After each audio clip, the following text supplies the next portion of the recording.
கவலைப்படாதீர்கள் என்று அடிக்கடி சொல்லுகிறார். உணவை குறித்து கவலைப்படாதுங்க, உடையை குறித்து கவலைப்படாதுங்க, நாளை தினத்தை குறித்து கவலைப்படாதுங்க.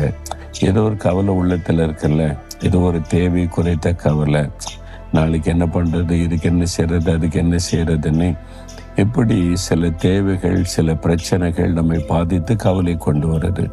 இயேசு சொல்றார், கவலைப்படாதுங்க. கவலைப்படாமல் எப்படிங்க இருக்க முடியும்? இதெல்லாம் காரியம்லாம் இருக்குதுன்னா உங்களுக்காக கவலைப்பட ஒருவர் இருக்கிறார், பரமபிதா. அவர் உங்கள் மீது கவலைப்படுகிற அக்கறை உள்ள ஒரு தேவன்.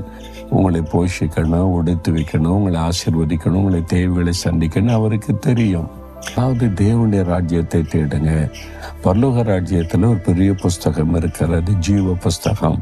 நம்ம இயேசுவை ஏற்றுக்கொண்டு ரட்சிக்கப்படும் போது நம்முடைய பெயர் அதில் எழுதப்படும். அப்படி எழுதப்பட்டவங்க மட்டும்தான் பரலோக ராஜ்யத்தில் செல்ல முடியும்.